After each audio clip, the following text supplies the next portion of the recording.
할렐루야. 오늘도 주의 말씀과 은혜를 사모함으로 이전을 찾으신 여러분들을 주님의 이름으로 환영하고 축복합니다. 우리 앞뒤 옆분들 바라보시면서 주시는 말씀 통해 선명한 하나님의 음성을 들으시기 바랍니다. 이렇게 인사하겠습니다.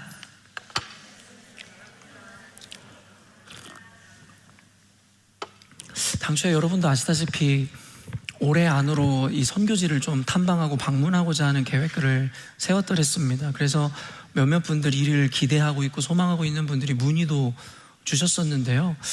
며칠 전에 이 조나단 선교사님으로부터 메일 한 통을 받았는데, 아까 기도해 주셨듯이 또 안식년을 잘 마치고 또 하나님 주시는 마음으로 베트남 사역을 다시 재개하셨는데, 아마 그동안 15년 동안 사역해오던 라오카이에서 여러 가지 이유로 인해서 다른 지역으로 불가피하게 이동할 위기에 좀 처해 있습니다. 물론 위기라는 표현이 맞을지 모르겠어요. 우리는 그저 나그네로서 하나님께서 정처 없이 이곳으로 가라 하시면 그곳을 향해 가야 하는 이들이기에 위기가 곧 기회이고 은혜일 수는 있겠으나 어찌되었든지 간에 15년 동안 온 마음과 사랑을 다해 섬기던 그 지역을 또 떠날 수밖에 없는 상황에 처해 있다는 것은 참 가슴 아픈 일이 아니라고도 할 수 없을 것 같습니다. 그래서 여러분 이를 위해서 많이 기도해 주시고, 또 우리 조나단 선교사님과 그레이스 선교사님이 하나님 보내시는 새로운 지경으로 또 온전한 사역지로 잘 이동하여 뿌리 내릴 수 있도록 여러분 기도해 주시면서, 그래서 불가피하게 아마도 올해 예정되어 있었던 이 선교 탐방 일정이 아마 내년으로 연기돼야 되지 않을까 싶은 것이, 조나단 선교사님께서 이와 같은 이유로 인해서 교회한테 내년쯤에 방문해 주시면 좋겠다라는 의사를 전달해 주셨습니다. 선교지에 탐방을 하는 것이든 단교 선교를 가는 것이든 모든 것에 이 주체가 되는 것은 바로 선교사님이고 그 지역 교회입니다.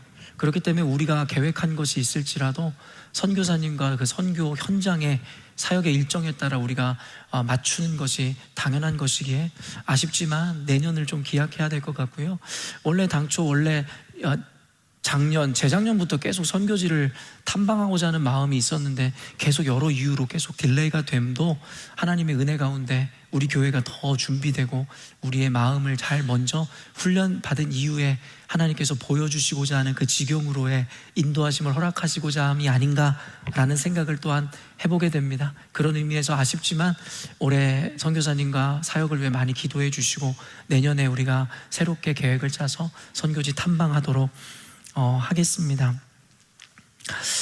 오늘 말씀을 일부 예배 때 전했더니 또 제가 준비한 설교의 이 분량의 반도 채 하지를 못했어요. 그래서 원래 시리즈로 준비한 건 아니지만 아예 그냥 마음 먹고 다음 주까지 시리즈로 설교하는 게 좋겠다라는 생각이 들어서 저나 여러분이나 좀 더 편안하게 좀 여유 있게 오늘 설교를 전하고 들을 수 있지 않을까라는 생각이 듭니다. 다만 다음 주 설교랑 이어지는 내용이니만큼 오늘 이 빌드업의 과정에서 온전히 오늘의 본문을 이해하거나 적용해내지 못하면 다음 주 설교는 더 어렵게 다가올 것이기 때문에 오늘 이 설교를 좀 귀를 쫑긋 세우시고 집중하셔서 편안함 가운데서도 말씀에 긴장을 놓지 마시고 하나님의 말씀을 따라오셨으면 좋겠습니다. 1절 말씀 한번 읽어보도록 하겠습니다. 예수 그리스도의 사도 베드로는 본도, 갈라디아, 갑바도기아, 아시아와 비두니아에 흩어진 나그네. 오늘 1절 본문부터 이 발신자와 수신자가 누구인지를 분명하게 밝히고 있죠. 발신자는 사도 우리가 잘 알고 있는 베드로이며, 그리고 그 수신자는 말 그대로 이와 같은 여러 소아시아 지역에 흩어져 나그네와 같이 있을 교인들을 향해서 쓴 서신서입니다. 이 베드로전서의 배경을 우리가 좀 이해하면 설교를 듣는데 좀 더 도움이 될 것 같은데요. 이 베드로전서는 AD 64년경에 쓰여진 서신이거든요. 여러분 AD 60년 그 전후로 해서 여러분 네로 황제가 즉위하게 된다는 것을 여러분 알고 계시고, 역사적으로 기독교 대박해가 시작되어지는 시점이기도 합니다. 그러니까 네로 황제가 워낙 크게 박해를 했기 때문에 유명할 뿐이지 이미 기독교 박해는 그 이전부터 이미 시작되어 왔음을 우리는 알고 있죠. 그렇기 때문에 사도 베드로는 이와 같은 박해의 시작을 앞두고 대환란을 앞두고 이미 여러 가지 환란과 핍박 가운데 있어 낙심하거나 혹시 지쳐있을 그리스도인들에게 힘을 내라고, 앞으로 너희들을 기다리는 것은 이보다 더 큰 환난이고 어려움이다라는 것을 미리 이야기하며 그들에게 여러 목적을 이루기 위해서 보낸 서신이라 이해하시면 됩니다.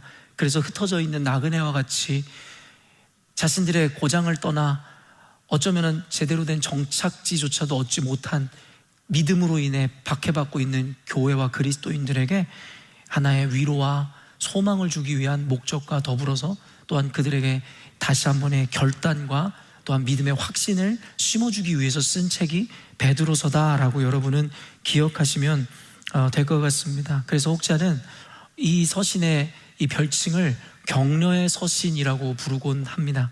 그렇기 때문에 이와 같은 시대적 배경 가운데 여러 가지 박해를 이미 경험하고 있고 앞으로 큰 박해를 이미 눈앞에 두고 있는 교회에게 주는 위로와 용기와 소망의 서신이다라고 여러분이 이해하시면 좋을 것 같습니다.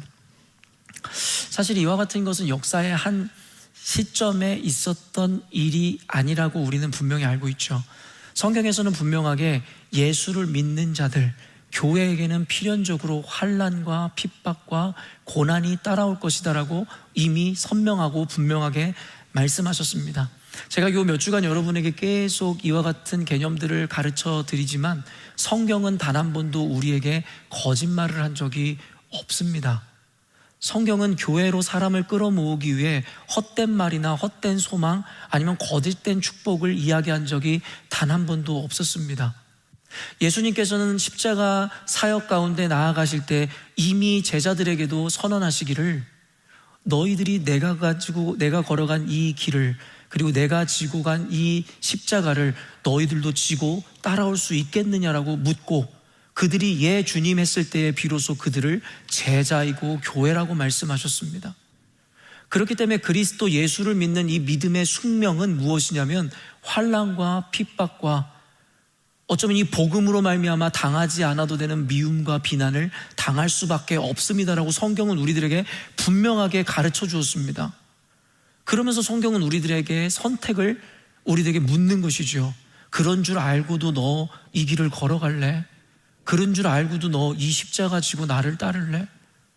성경은 예수님은 한 번도 거짓말을 하거나 우리에게 가먼이솔로 속여 마케팅적으로 우리를 교회로 이끌어 오신 적이 없었습니다.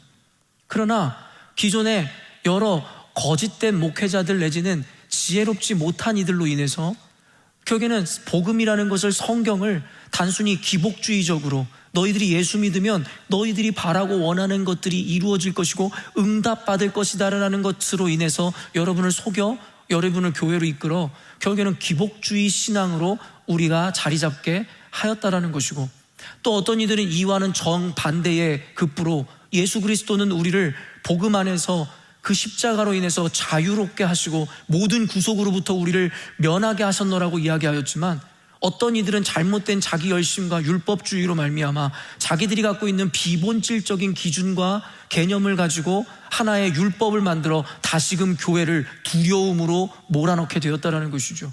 주일 성수를 하지 않으면 11조를 내지 않으면 무엇을 하지 않으면 저주받고 벌받을 것만 같은 공포를 조장함으로 말미암아 온전한 예배, 온전한 신앙을 갖추지 못하게 하였다는 것입니다. 제가 나열한 이 두 가지 모습은 기존의 우리 교회들의 모습이기도 하면서 우리 신앙의 하나의 군상일 수도 있겠습니다. 그러나 분명한 것은 둘 다 틀렸습니다. 예수를 믿는다고 하여 우리가 바라고 원하는 일들이 이루어진다라고 성경은 결코 이야기한 적이 없으며 더욱이 예수 그리스도께서 오신 이 신약시대 이후에는 도리어 예수를 믿음으로 말미암아 당하지 않아도 되는 미움과 고난을 당할 것이지 그들이 원하거나 바라는 그와 같은 안정이 주어지는 것은 결코 아닌 개념을 그대로 설명하고 있습니다. 또한 진리가 너희를 자유케 하리라 말씀하셨음에도 불구하고 그것은 사실임에도 불구하고 오늘날의 기독교인들은 자유롭고 평안한 삶을 누리기는커녕 오히려 신앙이라는 것으로 인해서 다시 한번 그 굴레에 사로잡혀 또다시 율법주의 그리고 구속되고 그리고 고통받는 강제와 의무와 매너리즘에 빠진 신앙생활하는 이들이 대부분이라고 할 수 있을지도 모르겠습니다. 그러나 성경에서 이야기하는 교회란 성경에서 요구하는 신앙이란 거짓으로 우리를 속이는 것이 아니라 이미 예수를 믿는 자들의 삶이 어떠한 길로 가야 할지 어떠한 일을 마주하고 있을지에 대해서 이미 나열하면서도 너희들이 그 길을 기쁨으로 따를 수 있겠느냐라고 묻는 것입니다. 순교도 헌신도 강제일 수는 없습니다. 왜냐하면 하나님은 형식이 아니라 우리의 마음을 보시는 분이기 때문입니다. 우리가 아무리 많은 돈을 하나님께 드려도, 우리가 생명을 걸어 선교지에 나가도 결국엔 그 마음의 즐거움과 이 기쁨을 누리지 못한 자들이 행하는 순교와 헌신, 그들이 드리는 예물은 하나님께는 적어도 아무런 의미가 없는 것이겠죠. 그렇기 때문에 사랑하는 성도 여러분, 성경이 모순적이고 역설적일 수밖에 없는 이유가 모두가 바라거나 원하지 않는 길을 가면서도 기쁨과 즐거움으로 걸어가야 되는 너무나도 고상하고도 너무나 고차원적인 개념을 우리에게 제시하기에 누구도 쉽게 이 신앙을 받아들일 수가 없는 것입니다. 누구도 원치 않는 길인데 누구나 기쁨으로 걸어야 하기 때문입니다. 사랑하는 성도 여러분, 우리는 예수를 믿어 신앙인이 되므로 우리가 잃어버린 것, 포기해야 되는 것이 참 많습니다. 우리 열린문교회에는 작지만 여러 모양으로 헌신하는 분들이 참 많습니다. 그들의 생활을 알고 삶을 할 때에 참으로 많은 재정을 헌금하는 이들도 참 많습니다. 누구도 강요하지 않았지만, 누구도 알아주지 않지만, 누구도 칭찬하지 않지만 하나님 앞에 이와 같은 마음으로 헌금하시고 헌신하는 분들이라 저는 확신합니다. 그들이 여유가 있고 남아도는 것을 하나님께 드리는 게 아니에요. 그것이 있었다면 저들의 삶은 더 윤택하고 아이들에게 더 많은 양질의 교육을 제공할 수도 있었을 것이고 조금 더 넓은 집에서 살 수 있는 이들도 있었을지 모르겠습니다. 그럼에도 불구하고 그들은 자신들의 권리와 자신들이 누릴 수 있는 것을 포기한 채로 하나님께 드리는 것이에요. 여러분이 이 시간에 이 좋은 날씨에 나가서 골프를 치러 가고 등산을 하러 가고 바다로 놀러 갈 수 있지만 이 시간에 나와서 여러분이 이 한 시간에 예배를 드리는 이유가 무엇입니까? 시간이 많아서 할 일이 없어서가 아니지 않습니까? 그것이 헌신입니다. 그럼에도 불구하고 예배 드리는 여러분의 마음이, 하나님께 예물을 드리는 여러분의 마음이, 하나님께 헌신하는 여러분의 마음이 어떻습니까? 이 예배를 드리면서도 지겹고 괴롭고 고통 가운데 예배하고 있다면 그것은 하나님이 받으시는 예배가 아닙니다. 하나님께 예물을 드리고 있음에도 불구하고 인색함으로 드리고 있다면 그 예물은 하나님께서 받으시는 예물이 아닙니다. 하나님께 여러 모양으로 헌신하고 있지만 그것이 율법주의이든 아니면 기복주의에 짓눌려서 여러분이 복을 받기 위해서, 저주받지 않기 위해서 하는 헌신이라면 하나님이 받으시는 헌신이 아닙니다. 성경은 우리들에게 적나라하게 예수 믿는 자들이 당할 일들과 그들에게 주어질 일들이 무엇인지를 분명하게 보여주면서도 너희들이 선택하라고 말씀하신 것입니다. 여러분, 요한일서 제가 자주 인용하며 여러분에게 드리는 말씀이 무엇입니까? 너희가 세상에 나아가 미움을 당하나 이것을 이상히 여기지 말라. 예수를 믿는 자들은 필연적으로 미움을 당할 수밖에 없다라고 성경은 기록하죠. 요즘에 에일 성경을 통해서 사도행전을 보고 있습니다. 사도 바울을 중심으로 그 발걸음을 보는 우리들에게 느껴지는 바, 보여지는 바가 무엇입니까?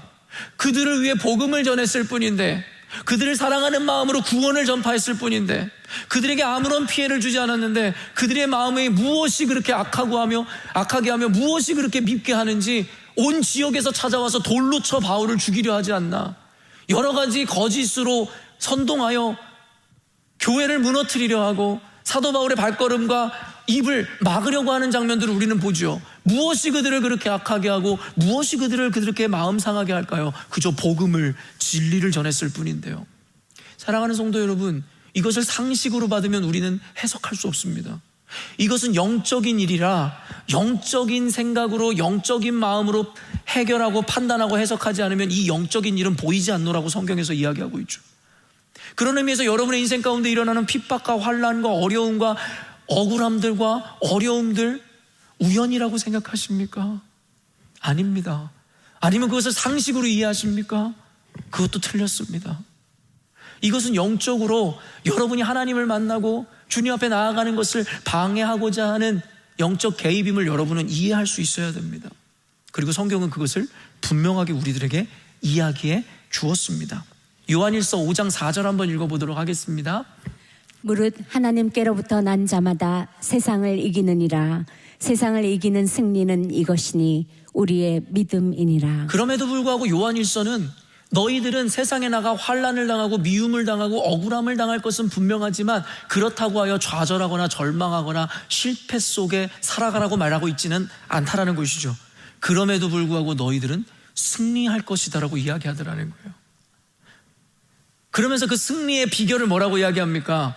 바로 우리의 믿음이라고 이야기하고 있죠. 근데 어찌 보면 이 믿음이라는 것은 굉장히 추상적인 개념입니다. 도대체 믿음이 어떻게 우리를 이기게 한단 말인가? 그래서 오늘 저는 여러분들에게 성경을 근거로 그 추상적이게만 느껴지는 그 믿음에 대해서 보다 더 구체적이고 실천적인 입장에서 그 믿음의 가치, 믿음의 의미의 여러 가지 중에 한 가지를 여러분에게 가르쳐 드리려고 합니다.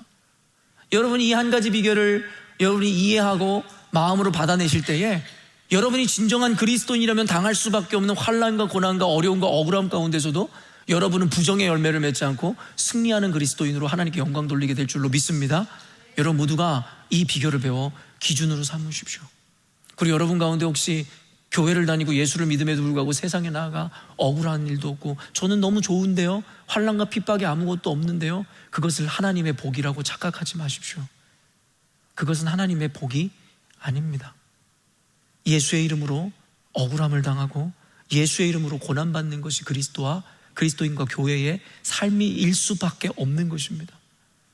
여러분이 예수를 믿고 교회를 다닌다 이야기하면서 삶이 무탈하고 평탄하다면 그것은 하나님의 복이 아니라 아마 무늬만 그리스도인으로 살아갈 확률이 높습니다. 복음을 전하면 필연적으로 그로 인해서 구원을 받는 무리들과 복음으로 인해서 분노하고 이를 갈며 달려드는 이들이 필연적으로 있을 것이라고 성경은 이야기하기 때문입니다. 그렇기 때문에 여러분이 복음 안에서 복음을 전하는 그리스도인으로 살아간다면 여러분으로 인해서 생명이 살아나기도 하지만 여러분으로 인해서 이를 갈며 여러분에게 달려드는 이가 있을 것입니다. 그것이 그냥 팩트이고 성경에 드러난 영적인 원리인 것이죠.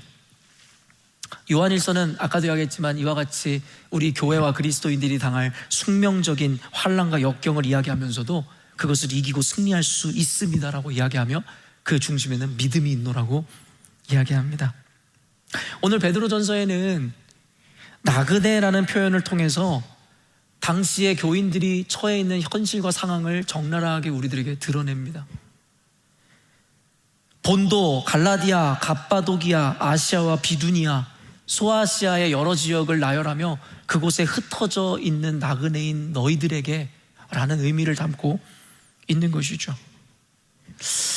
그러면서 그들은 나그네와 같이 정처 없이 떠도는, 어느 곳에도 정착할 수 없는 그와 같은 삶을 살아가고 있습니다라고 이 표현을 통해서 우리들에게 분명하게 보여주고 있다는 것이죠. 여러분, 성경에는 우연이란 게 없어요. 늘 이야기하지만 이 66권의 책은 우리에게는 어지간히도 두꺼운 책이지만 하나님께서 그 마음을 다 담아내기에는 턱없이 작은 지면이었습니다. 그래서 한 표현, 단어를 사용하실 때에도 주님은 심사숙고했을 것이다라고 저는 생각하죠. 물론 심사숙고는 인간의 표현이지만 그만큼 하나님의 마음을 표현하는 단어라고 생각해서 사용한 겁니다. 그런데 그 가운데 나그네라는 표현을 사용했습니다. 이 나그네라는 표현 안에는 함축적인 의미가, 또한 중의적인 의미가 참 많이 포함되어 있을 것입니다.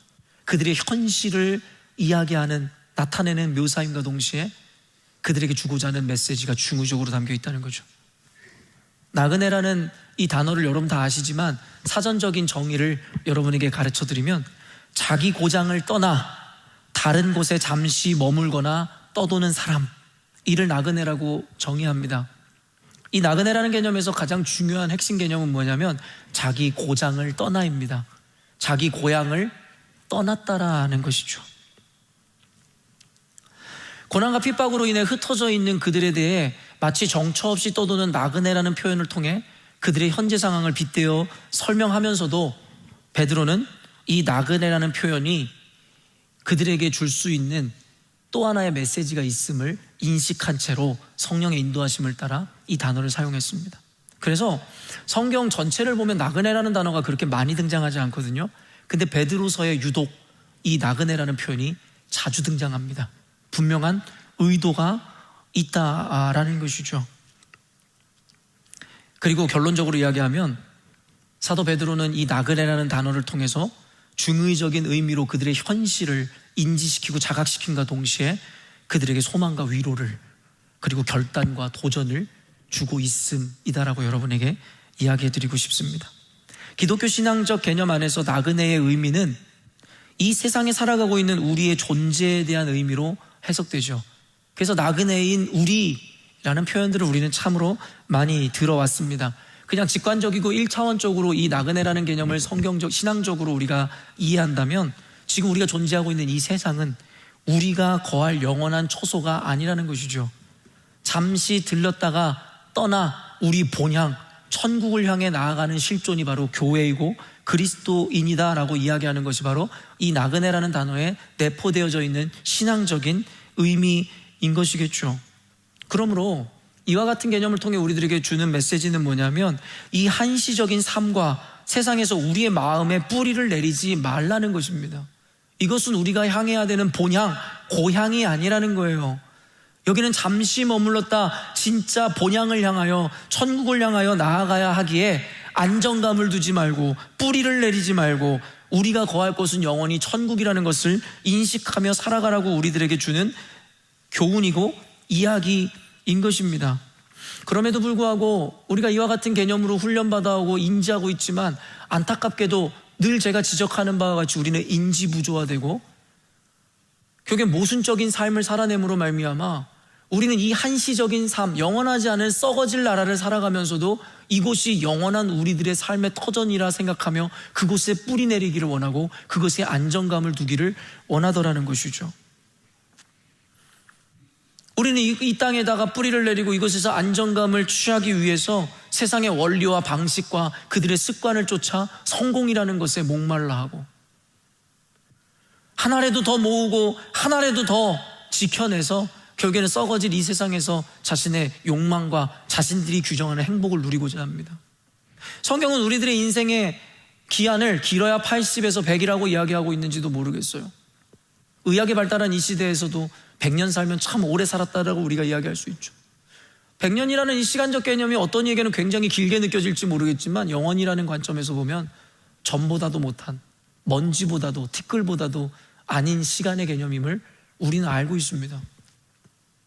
우리는 주를 믿어 천국이라는 것, 영원이라는 곳에서 하나님과 누릴 것이다라는 것을 이미 믿음으로 아멘하고 고백하지만 실제적인 우리의 삶의 고백은 이곳이 좋산나이다, 이곳에서 뿌리내려 이곳에서 영원한 왕국을 만들고 싶습니다 라고 하며 살아가는 것이 우리들의 모습은 아니냐라는 것이죠.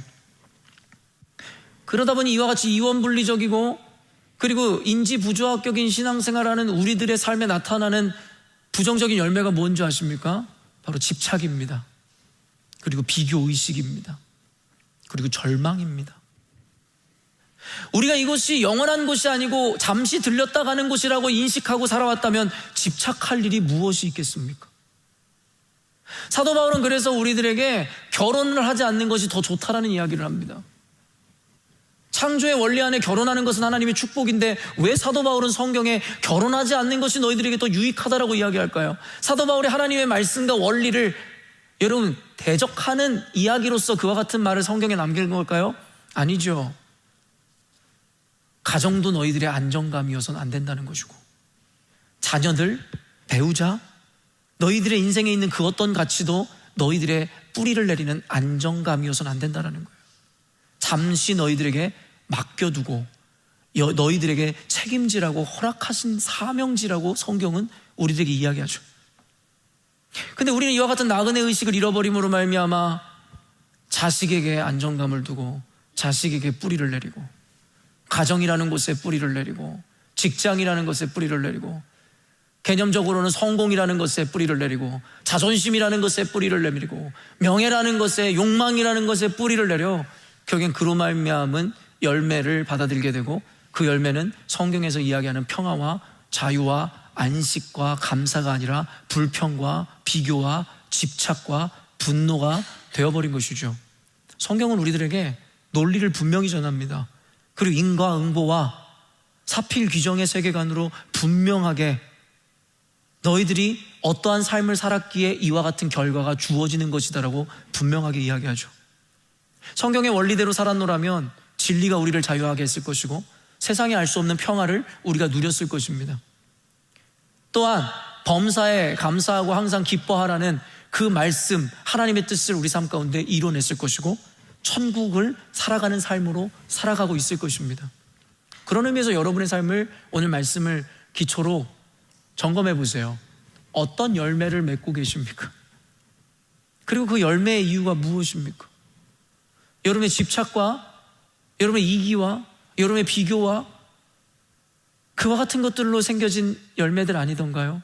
그리고 그와 같은 열매들은, 감정들은 왜 생겼나요? 하나님의 말씀을 따라 우리에게 주신 원리와 방식이 아닌 세상의 방식을 따라 세상에 뿌리를 두고 세상에 집착하며 살았기 때문에 생겨진 열매는 아니던가요? 성경이 거짓말을 하고 있습니까? 그렇지 않더라는 것이죠. 사랑하는 성도 여러분, 우리가 나그네로서의 이 인식과 세계관 안에서 삶을 살아가고 신앙생활을 하면 우리는 비교하지 않습니다. 그리고 남들의 인정을 바라지 않습니다. 그리고 더 나아가 모든 것에 자족하고 감사할 수 있는 비결이 됩니다. 여러분, 이와 같은 개념과 동시에 비슷하지만 조금 다른 의미로 사용되어지는 표현이 있어요. 기독교적으로 사용되는 표현, 뭔 것 같으세요? 나그네 말고 말이에요. 노마드라는 거 많이 들어보셨죠? 노마드는 여러분 이 프랑스어입니다. 근데 그 노마드라는 말을 그냥 사전적으로 단순하게 직역하여 해석하면 뭐냐면 유목민을 뜻해요. 그게 노마드입니다. 근데요, 이 노마드가 우리들에게 이렇게 유명한 관용어처럼 쓰이는 이유는 유목민이라는 그 직접적인 해석을 우리들에게 담고 전달된 것이 아니기 때문입니다. 무슨 의미냐면 이 노마드라는 것은 프랑스 철학자, 여러분도 많이 들어보셨을 것 같은 이 질 들레즈라는 사람에 의해서 의미가 부여받아졌어요. 그래서 이 유목민이라는 이 개념 안에 그는 특정한 가치와 삶의 방식에 얽매이지 않고 끊임없이 자기 자신을 바꾸어 나가며 창조적으로 사는 인간형을 뜻한다라고 규정하며 철학적 의미를 부여함으로 노마드는 유목민이라는 의미를 담고 있지만 노마드는 단순히 유목민이 아니라 그 안에 이와 같은 철학적 개념으로 우리 안에 인식되어지기 시작했다는 것이죠. 그래서 교회에서도 이와 같은 그 안에 담겨진 철학적 의미를 그대로 적용하여 메시지를 전하는 것이에요. 그래서 여러분들은 노마드다. 그리고 우리는 노마드와 같은 삶을 살아야 된다라고 나그네와 같이 사용하는 것이죠. 그런데요, 나그네와 노마드는 전달되어지고 우리들에게 전하고자 하는 의도에 따라 결국에는 비슷하지만 전혀 다른 강조점을 두고 있습니다. 저는 오늘 그것에 좀 주목해 보려고 그러는 거예요. 나그네가 주목하는 것은 무엇라 그랬죠? 가장 중요한 개념이 고장을 떠났다라는 거예요. 고향을 떠났다라는 거예요. 그리고 그 고향을 향한 여정을 의미하는 것이죠. 그래서 본향, 천국, 그곳에 초점이 맞춰져 있는 거예요. 그래서 여러분이 나그네다라고 이야기하는 것은 우리의 영원한 처소는 이곳이 아니라 천국이기에 이곳에 미련을 갖지 말고 그곳을 향해 나아가야 될 것에 대해서 그 천국에 포커스하고 있는 의미가 나그네인 것이죠. 그 유목민들도 정처 없이 떠돌아다니는 그들의 삶을 생각할 때에 이와 비슷할 것 같은데 전혀 다른 뉘앙스와 의미로 우리들에게 다가온다는 것을 우리는 배워야 할 것입니다. 유목민은 어떤 자들입니까? 말 그대로 가축을 거느리고 여기저기 목초지를 따라 이동하며 살아가는 자들을 의미합니다. 그들은 계절에 따라, 상황에 따라, 환경에 따라 정착하지 말고 늘 이동하며 다녔어야 돼요. 그래서 그들은 늘 텐트를 치고 살았죠. 어느 곳에도 벽돌집을 짓거나 안정적인 집을 지을 수가 없었다라는 것이에요. 그런데 유목민이라는 이 개념을 왜 기독교에서는 착안하여 우리들에게 전하고 있느냐? 사실은 그것은 성경에서 하나님께서 의도하여 우리들에게 요구한 것이었기 때문입니다. 여러분도 잘 아시지만 족장시대로 나눠지는 아브라함과 이삭과 야곱은 모두 유목민이었습니다. 그들은 믿음의 조상인과 동시에 이스라엘의 조상이었고 또한 그들의 직업은 모두 유목민이었고 그것은 하나님께서 그들에게 요구한 직업이었고 삶이었습니다. 믿음의 조상 아브라함을 처음 부르실 때 창세기 12장 1절에서 뭐라고 이야기합니까? 너는 너의 본토 친척 아비 집을 떠나 내가 내게 지시할 땅으로 가라. 이 거룩한 명령 안에는 나그네와 유목민을 통해, 노마드를 통해 강조되는 두 가지 핵심 개념이 다 들어있습니다. 너는 너의 본토 친척 아비 집을 떠나, 나그네의 개념에서 강조되었던 그 고장과 그리고 자신의 고향을 떠나의 개념을 가지고 있죠. 그렇다면 유목민이 받는 것은 뭐라고요? 내가 내게 지시할 땅으로 가라. 유목민들은요, 가축을 키우는 자들이었어요. 그렇기 때문에 그들은 이미 인도자와 목자의 중요성을 너무나 뼈저리게 알고 있었습니다. 목자와 인도자에 따라 그들이 기르는 그들의 전 재산이고 가치인 그 가축들이 어떻게 될지를 그들은 알고 있었죠. 그래서 예수님께서는 그와 같은 배경 가운데 나는 너희들의 목자이고 너희들은 나의 양이라고 이야기한 거죠. 그렇기 때문에 유목민들의 삶에는 이 목자의 중요성이 강조될 수밖에 없었고, 그들은 불확실한 미래와 그리고 그 지역을 오갈 때마다 결국에는 정확한 디렉션과 그에 따른 그 어떤 인도함이 반드시 필요했었음을 그들은 잘 알고 있었다는 것이죠. 그렇다 하나님께서 왜 이스라엘에게, 그들에게 이와 같은 삶을 요구하셨을까요? 안정감을 취하지 말고 너희들이 원하고 바라는 것에서 떠나 내가 내게 지시하는 것에 순종하라. 그것이 곧 구원이고 그것이 곧 나의 백성됨의 증거라고 성경에서 우리들에게 이야기하고 있었다라는 것이죠. 애초에 이스라엘은 유목민 집단이었습니다. 그러나 그들이 본격적으로 정착을 시작한 것이 어느 때인지 여러분 예상이 되세요? 가나안 땅에 입성함으로 젖과 꿀이 흐르는 그곳에서 농경사회로의 전환이 이루어지며 그들은 정착하기 시작했다는 거예요. 말 그대로 젖과 꿀이 흐르는 가나안 땅으로 하나님께서 보내신 이유가 그것이었죠. 노마드는 나그네와 같은 의미이면서도 강조점이 조금 다릅니다. 어쩌면 고정적으로 우리가 쉽게 습관화 율법화하는 것에서조차도 그것을 경계하고 그것을 피해야 할 것에 대해서 더욱더 우리들에게 이야기하는 개념일지도 모르겠습니다. 너희들이 고정화해 놓은 것을 내던지고 목자이신 주님 그리고 그 말씀을 따르라는 것이죠. 즉 늘 변화하고 달라지는 비본질적인 것에 마음의 안정감을 두거나 고정하여 정착하지 말고, 그리고 그것을 기준 삼는 것이 아니라 오직 진리 안에서 나를 내려놓으라고 이야기하는 거예요. 오늘날의 교회는 얼마나 비본질이라는 것, 말 그대로 늘 다변화하고 바뀌어지는 가치를 자신들의 기준으로 삼고 옳음이라 생각함으로 얼마나 복음을 훼손해 왔습니까? 그래서 아까 딜레즈의 철학적 개념을 다시 인용하지 않아도 노마드의 삶을 사는 창조적 인간이란 스타번하여 완고함과 자신의 고집과 아집에 빠지는 것이 아니라 늘 말씀을 따라, 그 말씀을 따라 새로움을 그리고 진리 안에서 기준 삼아 살아가는 자들의 삶을 이야기하는 것이죠. 성경의 맥락을 보면 하나님은 이스라엘 백성이 한 곳에 정착하거나 어떤 지역에 머무는 것이 아니라 나그네로서, 유목민으로서 하나님의 인도하심을 따라 사는 자들로 남기를 원하셨습니다. 그러나 안타깝게도 인간의 본성은 안정감을 취하고 싶고 멈춰서고 싶은 것이죠. 사사기서를 통해서도 여러분에게 이야기했지만 애초에 하나님은 인간에게 왕을 허락하고 싶지 않으셨어요. 하나님 홀로 위대한 왕이 되어 하나님 백성들에게 무한한 자유와 책임을 전해주고 싶으셨죠. 그러나 우리도 알고 있지만 죄악된 인간의 본성은 하나님의 법이 아닌 이방인과 같이 우리에게도 왕을 세워주옵소서 이야기함으로 말미암아 그 결과로 사울왕이 세워지게 되고 그 이후로 그들은 왕에게 속박받고 귀속받은 자들로 전락해버리게 되더라는 것이죠. 애초에 하나님은 우리의 유일한 왕이 되어 우리에게 자유를 허락하시고자 하였지만 스스로 그 자유를 포기한 채로 스스로 속박되어 왕의 구속된 존재가 되길 원하였고, 예수 그리스도로 말미암아 우리들에게 영원한 자유를 주었지만 스스로의 연약함과 죄악으로 말미암아 스스로가 만들어낸 선과 기준과 율법에 의해 스스로가 다시 노예로 전락한 것과 똑같은 것입니다.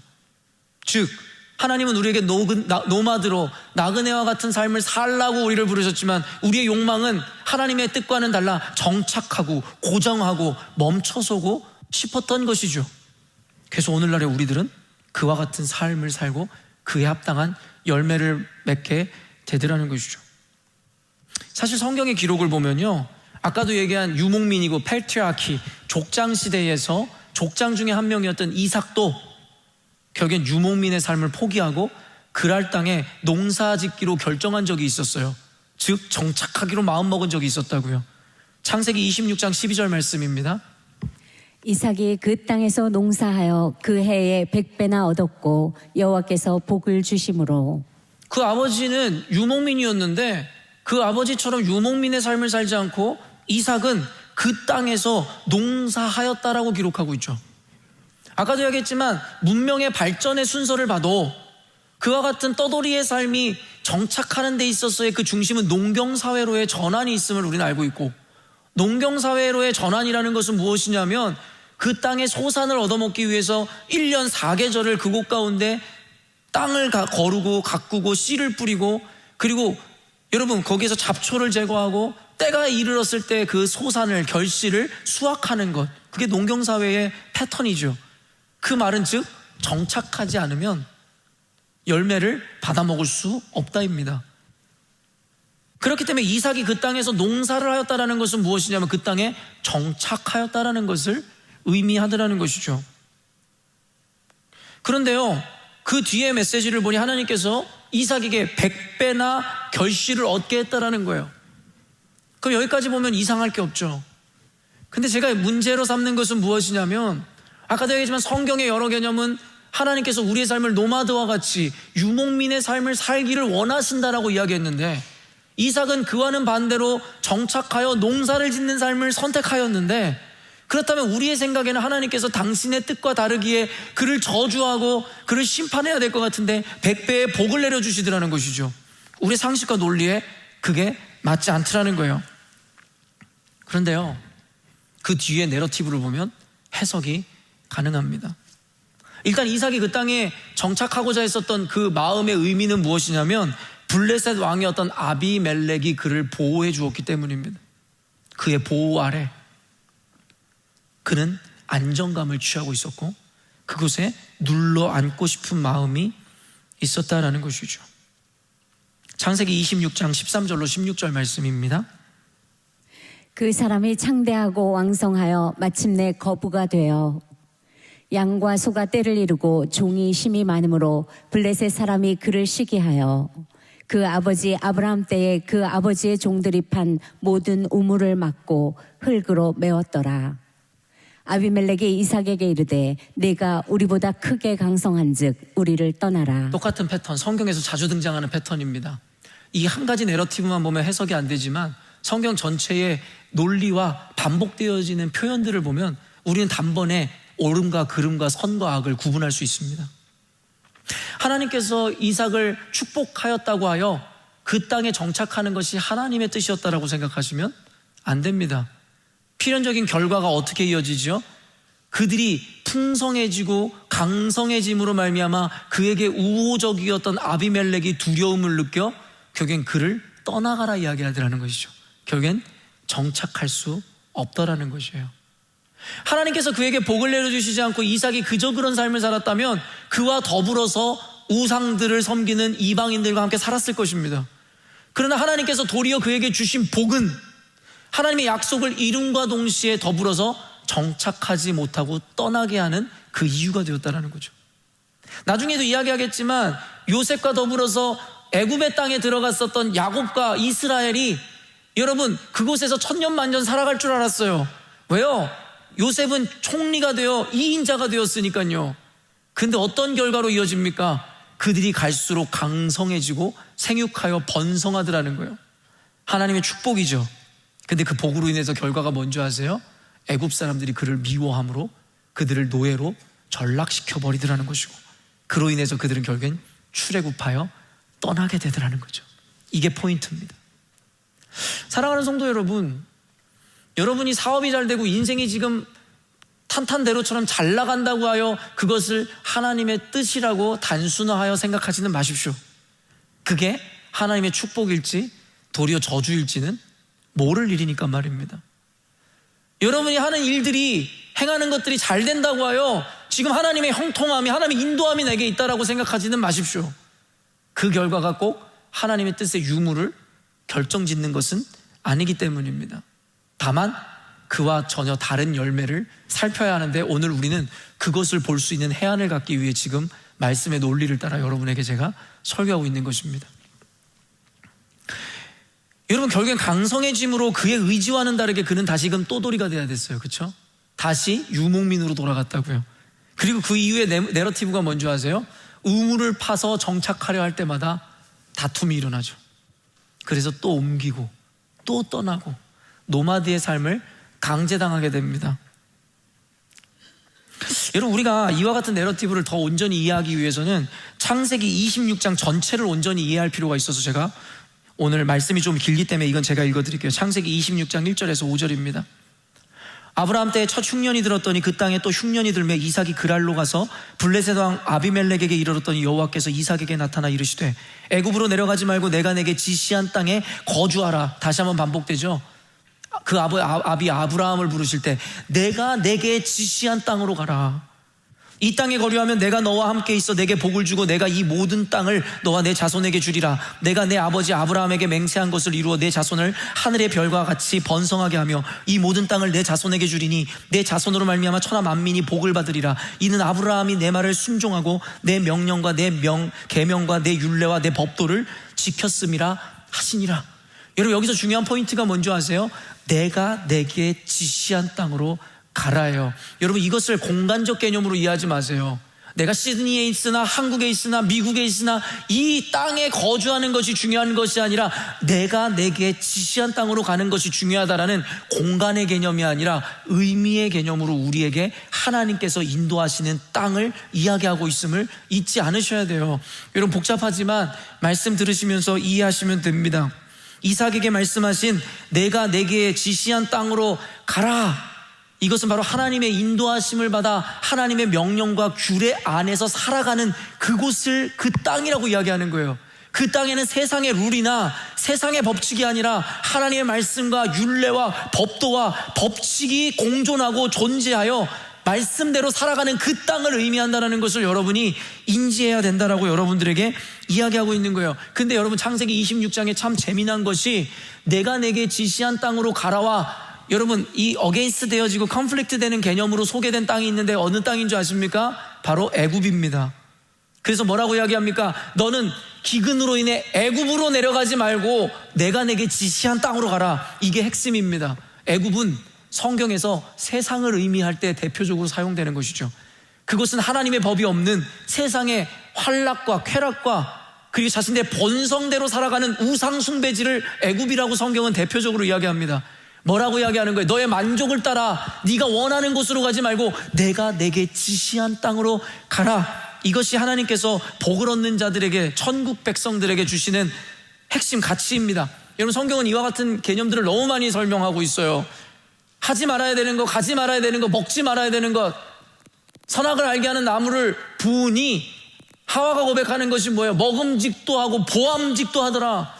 성경에서 뭐라고 이야기하는 줄 아세요? 너희들이 조심해야 되는 것은 안목의 정욕과 이생의 자랑이라. 우리들이 보기 좋고 좋은 것은 죄의 확률이 높습니다. 그래서 아브라함이 롯과 헤어질 때도 네가 좌하면 내가 우하고 네가 우하면 내가 좌하리라 이야기할 때에 롯은 미련하게도 소돔성을 바라보니, 그 땅을 바라보니 비옥하고 아름답더라. 그런데 여러분, 결과론적으로 그가 선택했던 소돔과 고모라는 여러분 어떻게 되죠? 심판을 받게 되더라는 거죠. 우리의 여러분 시선과 우리의 본성을 적나라하게 드러내는 거예요. 우리가 정착하고 싶은 것, 우리가 뿌리내리고 싶은 것, 우리가 안정감을 취하고 싶은 것 무엇입니까? 우리가 바라고 원하고 세상이 요구하고 세상도 좋아하는 모든 것을 우리도 기뻐하고 즐거워하지 않냐라는 거예요. 그리고 그것에 뿌리를 내리고 그들이 원하는 성공, 그들이 가고자 하는 그곳, 그들이 바라고 원하는 그 가치를 실현하기 위해서 오늘도 살아가는 우리는 유목민이나 나그네가 아니다. 우리는 그들과 똑같은 이방인이고 야만인이다 라고 성경은 우리들에게 이야기하고 있는 것이죠.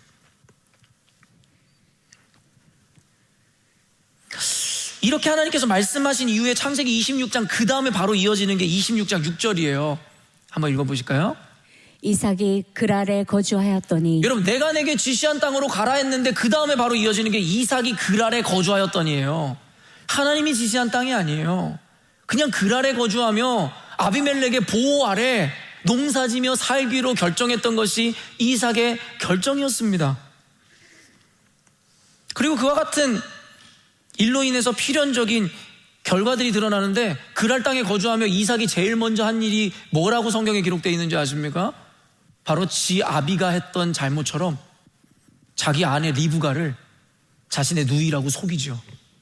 필연적입니다. 하나님의 뜻이 아닌, 하나님의 법이 다스리지 않는 곳에 있는 자들에게는 거짓과 왜곡과 선동과 세상적인 속임 안에 살아갈 수밖에 없어요. 이삭이 선택한 그랄 땅에 거주하며 그는 세상의 방식으로 눈속임하기 시작했죠. 하나님은요, 피해를 당할지라도 정도로 걸어가라고 우리에게 말씀하고 계세요. 그때에도 절대 너네들은 망하지 않을 것이라고, 내가 너를 보호할 것이라고. 그러나 우리는 정도로 걸어가지 않아요. 편법과 세상이 얘기하는 방법과 거짓, 선동, 그것을 이용해서 우리는 우리의 성공을 꾀하고 살아가죠. 이삭이 그랬다는 거죠. 그리고 창세기 26장 22절 한번 읽어보겠습니다. 이삭이 거기서 옮겨 다른 우물을 팠더니 그들이 다투지 아니하였으므로 그 우물을 이름을 르호봇이라 하여 이르되, 이제는 여호와께서 우리를 위하여 넓게 하셨으니 이 땅에서 우리가 번성하리로다 하였더라. 결국엔 그랄 땅에 거주하며 온갖 거짓말을 하다가 결국엔 농사를 지며 살기로 결정했던 것이 지금까지 여러분에게 설명하는 이삭에 대한 이야기예요. 근데 그 농사의 결실을 맺자 그 땅에 있었던 아비멜렉이 그를 떠나라 이야기했고, 다시 유목민의 삶으로 내던져진 그는 우물을 파기 시작했고, 우물에서도 다툼이 멈추지 않으므로 그는 늘 돌아다니는 인생을 살 수밖에 없었다. 근데 방금 읽은 26장 22절에 마침내 그가 다른 우물을 팠더니 그들이 다투지 않았다라는 거예요. 결과론적으로 다투지 않는 거예요. 그래서 그 이름을 르호봇이라 하였고, 이제는 여호와께서 우리를 위하여 넓게 하셨으니 이 땅에서 우리를 번성하게 하리로다 하였더라 이야기하더라는 거죠. 해피엔딩입니까? 해피엔딩인 것 같지만 그렇지 않죠. 특이하게도 그 다음 절 26장 23절에서 25절 한번 읽어보도록 하겠습니다. 이삭이 거기서부터 브엘세바로 올라갔더니 그 밤에 여호와께서 그에게 나타나 이르시되, 나는 내 아버지 아브라함의 하나님이니 두려워하지 말라. 내 종 아브라함을 위하여 내가 너와 함께 있어 내게 복을 주어 내 자손이 번성하게 하리라 하신지라. 이삭이 그곳에 제단을 쌓고 여호와의 이름을 부르며 거기 장막을 쳤더니 이삭의 종들이 거기서도 우물을 팠더라. 여러분, 굉장히 이상한 본문이 연속되는 건데, 여러분 뭐가 이상한지 지금 이해가 되시나요? 제가 1부 예배 때도 그랬는데 여러분에게 한 10초 정도만 시간 드릴게. 뭐가 지금 이상한지 한번 보세요. 자꾸 목사가 쉽게 요리해주는 설교를 듣고 해석하려고 하지 말고 여러분이 한번 말씀을 보면서 해석해 보세요. 뭐가 약간 이상할까요? 아마 또 말씀이 고정화 있지 않으니까 여러분이 파악하기 힘든데요, 제가 해석해 드릴게요.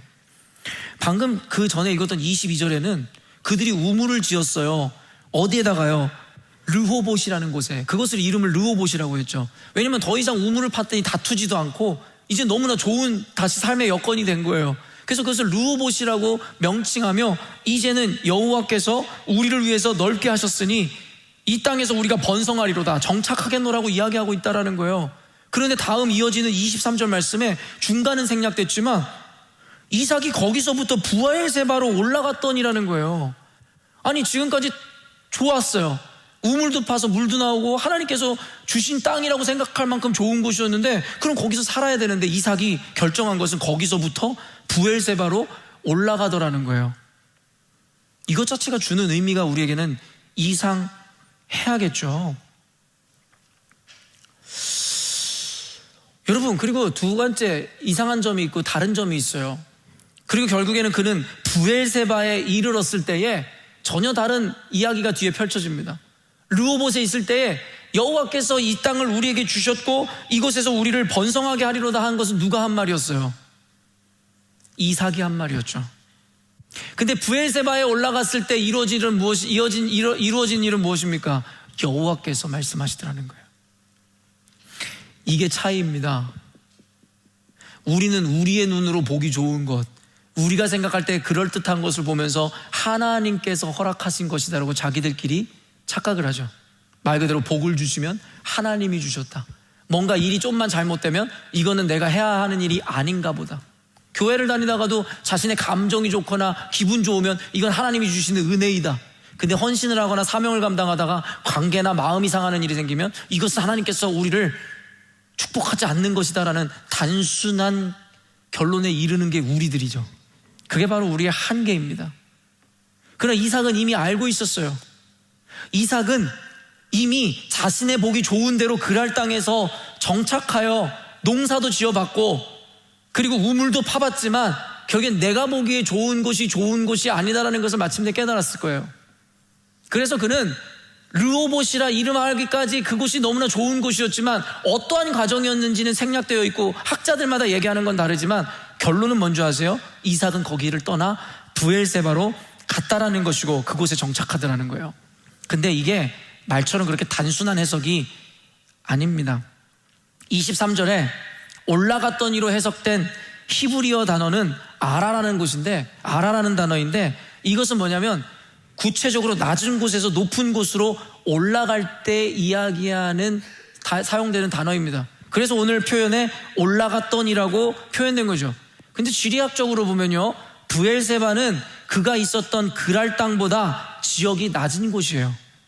그러니까 그에게 올라갔다라는 아라라는 단어를 사용하는 것이 아니라 내려갔다라는 단어를 사용하는 게 원래 맞아요. 근데 왜 말실수를 한 걸까요? 단어를 잘못 선택한 걸까요? 왜 지역학적으로 내려가야 되는데 올라갔다라고 기록하고 있을까요?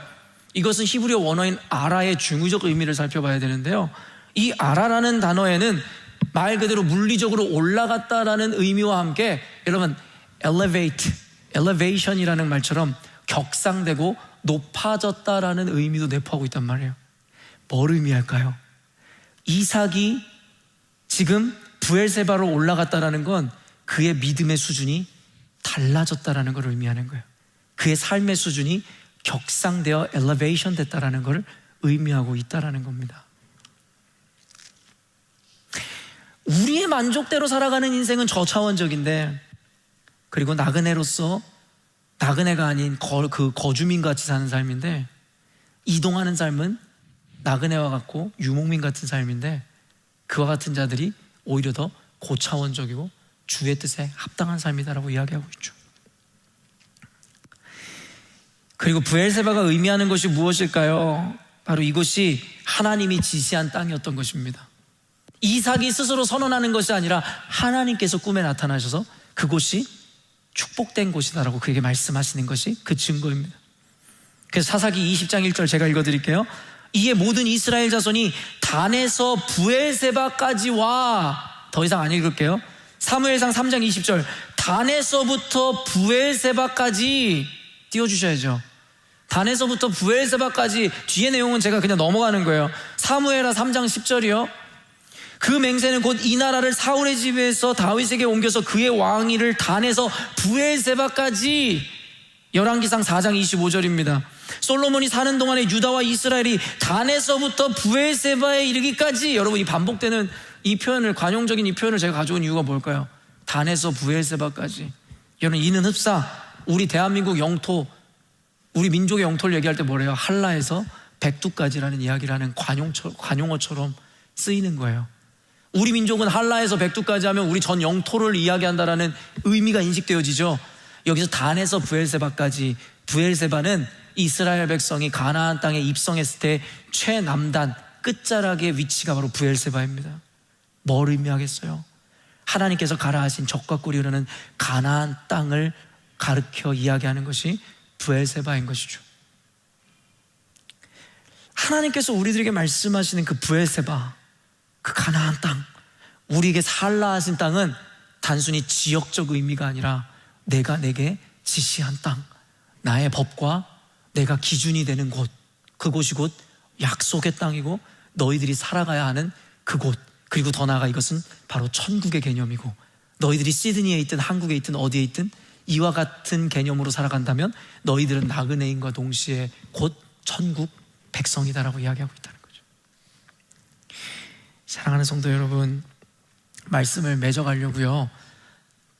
절반의 내용은 다음 주에 이어서 여러분들에게 나눠드릴 것인데, 오늘의 이 개념이 여러분들에게 온전히 성경적으로 이해되었길 바랍니다.